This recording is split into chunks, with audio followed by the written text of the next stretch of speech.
So this is going to be the first of hopefully many panel chats about industry issues and amazing new things for Hive Coffee Project. So our panel today is going to be discussing all about frozen coffee. And with me, I have Chris Hendon, Assistant Professor of Chemistry at the University of Oregon and co-author of Water for Coffee. And as I saw yesterday, newly dubbed Dr. Coffee, I hear. Welcome, Chris. Thank you very much. Nice. Very exciting. We have Ben Putt, multiple-time Canadian Barista Champion and WBC finalist and co-founder of Monogram Coffee. Welcome, Ben. Thank you. Thanks. Angus Mackie, Executive Barista at Ona Coffee, brains behind the Milk Cloud and many other things Ona Coffee, and multiple-time Australian Barista Champion finalist and Latte Art and Brewers Cup, as we just discussed earlier. And Kirk Pearson, founder of Sub-Zero Coffee in Melbourne, Australia. Nice little pop-up, and also the podcast, which seems to be going really well, Kirk. And Mr. Matt Lewin, wholesale manager at Ona Coffee and Australian Barista Champion 2019 and WBC semi-finalist. Welcome, Matt. Hey, everybody. So we're going to be discussing the whole phenomenon about freezing coffee. And I firstly just wanted to throw a question out there for everyone, if we can just take it in turns. Just a very brief kind of your thoughts on why we freeze coffee. So the big why is what we want to tackle first. So Chris, let's start with you. Why would we even bother freezing coffee? Yeah, it turns out you're all probably more qualified to talk about the actual benefit from a flavor perspective than me. But from a scientific perspective, when you cool things down, most chemical processes go slower. And then there's also a couple of other unique physical properties that, only occur at set temperatures. And one of those is the volatilization of organic molecules. So in other words, off-gassing. And so if you cool something down, you're really condensing those smells and those tastes that are wanting to leave the beans into the beans. And, this puts you at a sort of philosophical crossroads, because not all the smells and tastes that are in beans after you roast them taste good, but freezing, or at least putting them in a container that keeps them cold for a long period of time, will keep all of the stuff inside those beans and will slow down the rate in which they're lost. So essentially prolonging the shelf life. Awesome. Nice. That's basically it. The problem is, I guess I kind of alluded to it, and that's what these four guys, and five of you actually, are all really, really navigating a very complicated chemical problem. Because if you throw something in the freezer, you've basically stopped the aging process. So, but you also never know what that coffee is going to taste like one more week sitting on the counter off gassing. And the other thing is, we didn't even talk about green coffee really, but you can freeze green coffee as well. I know George Howell does that, and maybe you guys at Ona do as well. I don't know.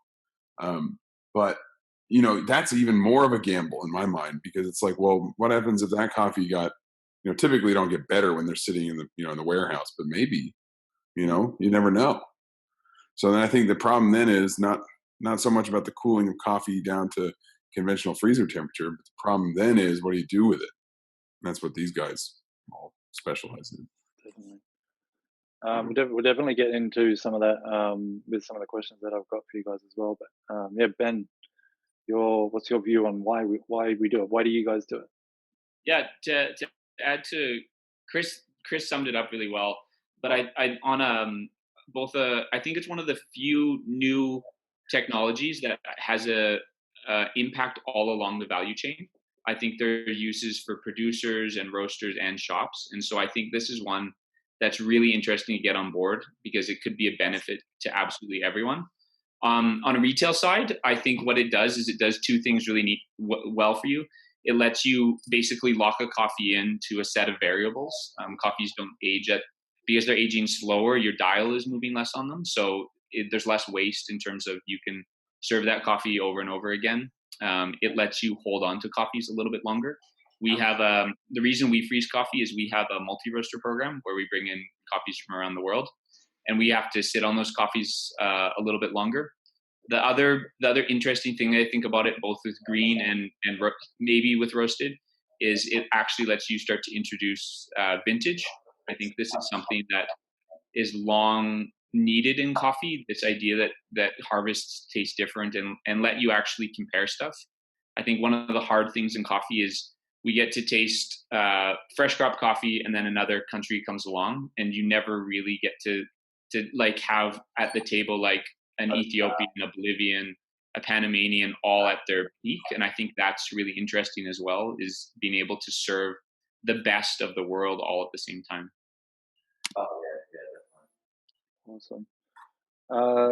Let's jump into Kirk, because Kirk, I think you're quite in a unique scenario in terms of doing the pop-up, but I'd love to know your why behind doing the pop-up in this fashion. Well, I guess the biggest reason as for that would be, for me, it's freezing coffee isn't really what I set out to do. Preserving coffee is what I'm really, obviously freezing coffee is the very specific means to doing that.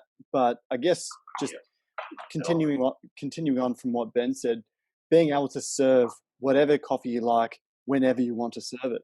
And I guess the exciting thing for me is that I'm likening myself and the people that work with me to like a sommelier with wine. You're able to get all of these truly amazing coffees, and obviously having them in good hands, as in who's brewing them, is very important too. So where I think, following on from being able to have all these coffees available at one time, is having them in the right hands, having the correct people brewing them, and that's just creating a whole new experience in itself. And so it's really, if I were to put the why in one sentence, it's elevating the status of coffee. Cool. If someone can come down to a cafe and order a Kenyan CM, wash geisha from Panama, a natural Ethiopian, a Yemi coffee, all at once. If they've got 50 to 100 options available to them, that's just an experience that can only propel our industry forward. In the future, I think they want to move to like a awesome. Gus, do you want to jump in? Give us your why. Well, the first why it started off was hearing about the grind profile benefit. I remember that was a bit of a attraction and excitement hearing about that. And once we kind of realised that, we kind of like learnt so much more. And we obviously still have that taste benefit, I believe, from the grind profile benefit and advantage, especially with espresso. But then since that kind of early discovery and early excitement, with the biggest benefit that we get is the flexibility in the cafe. With all of our Ona shops, we basically have a wine list style menu. And Marrickville, our shop in Sydney, now runs about 45 to 50 coffees on their menu at the one time. And what's amazing, I mean, there's so many benefits from that, what we can provide from a customer, but what's amazing with the freezer is even though we have 40 or 50 coffees sometimes, we actually have less wastage. We have to redo shots less. It's just more consistent from operation perspective. And it's definitely, I think, taking the pressure off the barista, but also the cafe owner who's buying that coffee. Especially if you're a small operation that might not do a lot of synchronizing, that coffee is aging in 1 week, it's changing every single day. And you might have that, if you don't serve a lot of filter coffee, but you're trying to push filter coffee, you have to start somewhere. If you're only selling a couple every day or a couple every week, you're probably going to be wasting some of that bag. But thankfully, with being able to freeze, we're able to just take that pressure off and reduce wastage and reduce the cost involved in promoting, synchronizing, promoting more of these coffees. Yeah. Mr. Lewin, give us your why.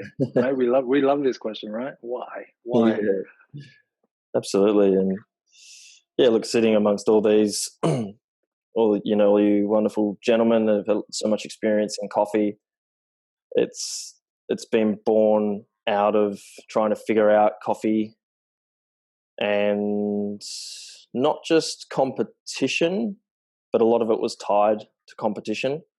It can force you to explore different rabbit holes, as we all know. But in 2016 or 17, I started experimenting with freezing coffee for flavor, and then found it actually had a much deeper reason behind it, which was trying to preserve the flavor of a coffee so you could actually serve the intended outcome to customers. That was the biggest driving force for me. And then, as we all know, it's an absolute Pandora's box, freezing coffee. And coffee by itself is actually a Pandora's box. I don't think we have any perishable item that ages as quickly as coffee. I don't know if tea or a bottle of wine or a bottle of beer or anything moves as much. So, and not only with that bag of coffee in the bag, but then when you go to make that coffee, there's all these other factors as well that can go wrong at any time. So we're always in coffee, we're in a unique position where we're trying to control every variable we can.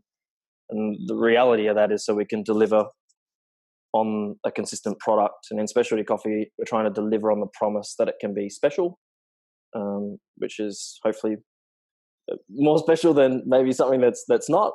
And freezing coffee can have a huge benefit to that. And I actually play into all the points. I mean, I met Chris in 2012. Chris, was it in Hawthorne, Melbourne? Yeah, it was a while back. And I actually looked up on my Instagram recently, and I thought, man, like Chris and I were talking water, just such a long time ago. And then I've had the opportunity to spend many years with John as a close mate, and Ben as well, and Angus for work, and then Kirk as well. So many different elements, but it does, to play into what Ben said, it really does have a flow-on effect to the entire chain, and that's where it becomes exciting. I don't think it's a fad. I think it's here to stay, and it might have been born out of people like Chris and Maxwell and other people doing some great work. We've been able to grab that baton and continue to run with it all the way down to what Kirk's doing and Ona at the retail store and Ben's stores, and so it continues to run even deeper. There's so many benefits to it, from flavor to preservation, but for me, the one thing that comes back to is being able to deliver on the promise to a customer of how special a coffee can be, because we can control that coffee essentially more. And that for me has a profound impact if we can deliver on that promise, because then that can improve everything along the chain from there as well. Yeah, lots of reasons. Many reasons. Yeah.